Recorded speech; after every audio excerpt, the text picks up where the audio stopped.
Okay. Okay. Okay.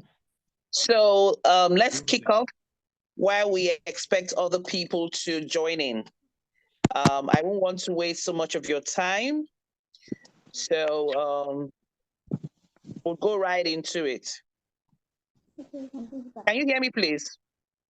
Yes, I can hear you.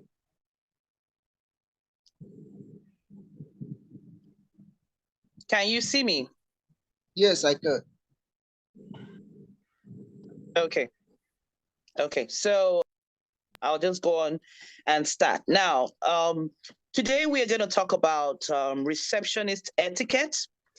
We all know that the receptionist is the face of the company. That's the first person a client, a customer meets when they come into any organization.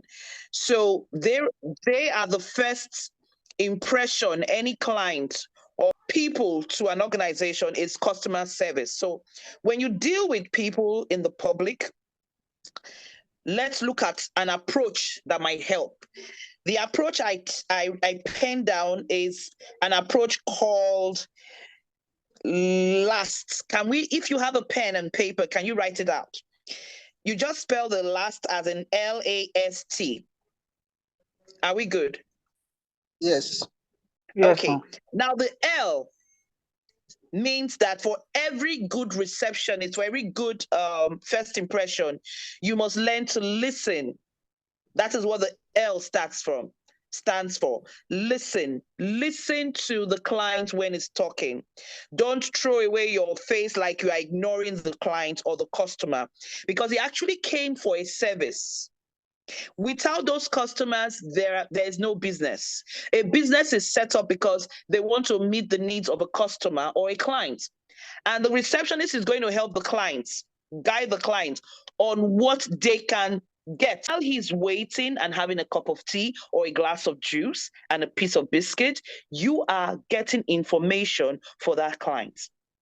And I will advise for any organization, having just one receptionist can be a tough one, because sometimes the receptionist might need to take a phone call from a client and also attend to a client who is physically there. And when that receptionist is overwhelmed, a lot of things can go wrong. So my advice to companies is try and have two receptionists at the front desk, one who can take calls and the other one who can attend to people who walk in. Now, going to the S, remember we are working on LAST. Going to the S, now the customer has told you why he's here. Now, how can we solve the problem? How can I attend to you? How can I meet your service at the same time? That book also comes in handy. You write down their names, their phone numbers, and the reason they are here. So while they are waiting, that book reminds you of what you need to do to solve their problem. So if probably you need to make a phone call to the MD or somebody, the accountant or someone in the office who needs to attend to them, because your book is in front of you, it's a reminder to say, oh, I need to call the accountant. You get your phone and call the accountant. Please, there's someone at the reception that needs this to be So done. she has not Can you approved. please do it? Could we can we mute ourselves, please? Okay. Thank you. Okay. So I hope you are all following. Am I too fast? No, Oh, it's we're okay. okay. We're okay. Okay, thank you. So need to write down their names, take their phone numbers, and the reason why they are here. That will serve as a guide, because sometimes these front desk officers get overwhelmed with work and they forget why some customers were here. But that notepad serves as a reminder to them that they need to attend to an issue.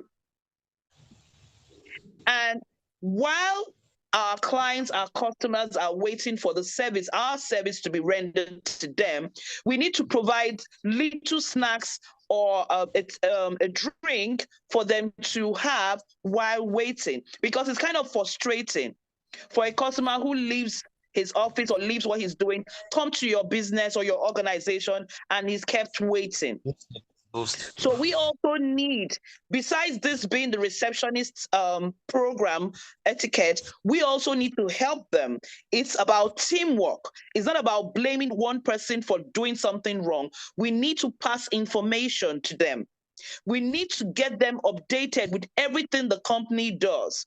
You can imagine the company has updated something and the receptionist is the last person to find out. And the client comes and the client gets a service that is not even being given anymore, and which then they have a new updated version. So the receptionist should have a training at least once a week with the man who walks in and expect your attention.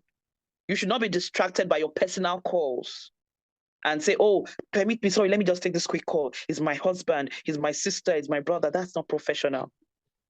Your phones should be out of sight when you are attending to people at the front desk. Now, never get tired of taking calls. Receptionists, admin staff, I'm talking to you now, and front desk officers, never get tired of taking phone calls, because this is the topmost priority for your job. Calls and inquiries are why you are placed there to give information to people. You can never get tired or feel irritated by calls that come in, because these calls are coming in because they want to do business with the organization.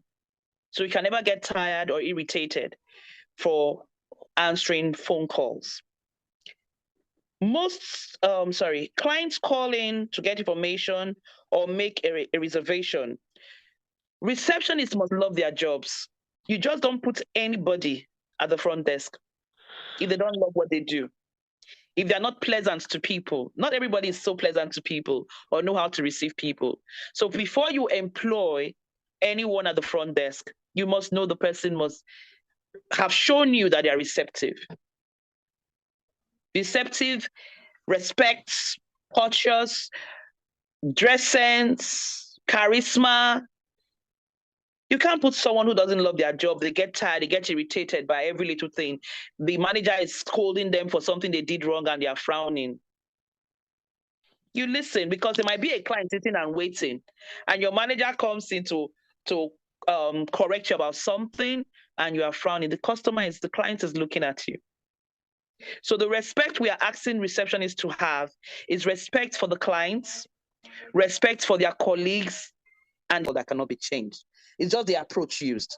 So that is why we doing interviews for our receptionists. We must look out for those who are patient, who are extremely patient. My full name is Patient Adapo. I've learned over my years of growing up to be patient, So we have to look out for patient, more tolerant, and those who can manage people. But when we say manage people, it's not easy to manage people, but the approach matters a lot. Does that answer your question, please? I can't hear Cardentine again. I can see Judy, your hand is raised up. Can you unmute yourself? Yeah, you have. But where I asked this question for benefit of my experience, Okay. I think sometimes there are some customers that you just have to draw new boundaries. Yeah. That's what I found out. Sometimes all this cutting or whatever, you just need to establish new boundaries. So that way, you just put them where they belong. Is that you have them or they are gone, so that they don't affect your other customers. Thank you. No, in drawing boundaries, you need to be polite about it. You see, you must be careful about that. You can't be so rigid when it comes to getting rid of them because of other people. We all at some point in our lives get irritated, and we also irritate other people. But I don't think people who have stood by us has thrown us off just because of one thing. One time we were unreasonable, So I wouldn't agree with you on that. I will say that still The right approach can calm things down. And even if you have to set the boundaries straight in a very polite manner, that is where the apology comes in. That is why the apology is very important in the approach in customer service. Thank you. If that's suffice for your question or your argument towards this topic. Sorry, Judy. Yeah, I see it. Yeah. Yeah, thank you. Judy, you have the mic now. All right. Okay. So yeah, what I'm about to say is stemming from what the previous speaker has said. Yeah. Okay. So in a case, yeah, where because I have done customer service, I did it for quite a while, and when you're dealing with a customer over the phone, that last approach can suffice because they are not, if you're dealing with an irate customer, because you are not face-to-face with them. Now, like Kaja, I'm not sure I'm pronouncing the name well, but the previous speaker, what he said, there are some people that can even be that irate, they'll be violent. In such a situation, how would you handle it? Yeah, because some of them could, I'm coming here, I'm coming for a problem, I'm coming to come and fight you. How, no matter the apology you give, maybe they've woken up from the wrong side of the bed and they have come to fight. In fact, they can come with their whole yard people. Let us come and fight these people today. How do you handle such a situation? No matter of, I'm sorry, I apologize, would work in that situation. How would you do that? That is why we have security in every organization. Yeah. The security we have to come in to help the situation. If it gets violent, the security will have to come, but not that the receptionist will have to respond in a violent manner. That is where we call for security. So the next thing the receptionist does at that point is to call security, and that's it. So it shows that things got out of hand. That was why security was called in. I think that's the only reason. But being rude or walking the person out will still scare other clients who are hoping to do business with you. The best thing is just to call in security, and that's it.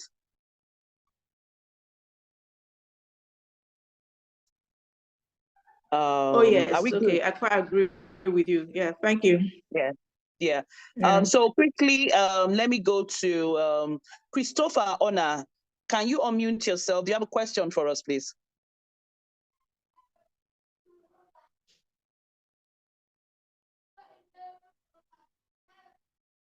Okay, Catherine, I can see Catherine. Do you have a question for us, please?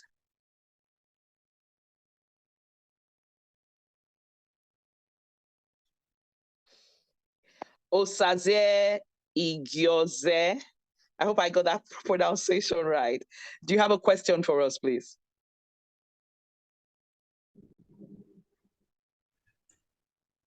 No, I don't have a question. Thank you very much. All right, thank you so much. Rosemary, are you still with us? I can see you are still with us, but do you have a question? You see that you are not stable. The company is not stable for you to be changing like that. People like stability and consistency. So I wouldn't agree with you when you say the company wasn't fair on them. They had their reasons, just like everybody has their reasons why they do things. So for interviewing a client, like I said, I still retain it depends on the organization, on what they are looking out for, the values they have. These are the values of the company. This is what they want to portray to the world. If you want to portray a pretty face to the world, fine. If you want to portray an intelligent person at the front desk, because there are some people who will be at the front desk and they don't have the information, but the attitude, the approach they will use will be so professional that the customer will want to do business with you.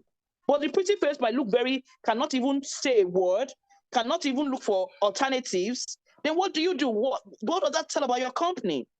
It doesn't tell well. So we need someone who has brains, who in any situation can find a plan B, a solution before the better every day. So yes, For those who are here, who are business owners and managers, we appeal that you have regular training for your staff, your receptionists, at least once or twice in a fortnight, and let's see how it works out, just to encourage them, let them learn something new, let them know how to approach things when they find themselves in a difficult situation. So are we all good? Yes, we are. Thanks. All right. Thank you so much, Judy, for this. Thank you for your time and your contributions. I appreciate it. Thank you, Kajentine, Ikwenobe. Thank you, Catherine. Thank you, Rosemary. Thank you, Saze. Thank you, Ifo Ogale. Thank you, Eki. I think I can see an iPhone, but I think that is Eki, right? Thank you, Christopher Orna. We are going to have a follow-up on this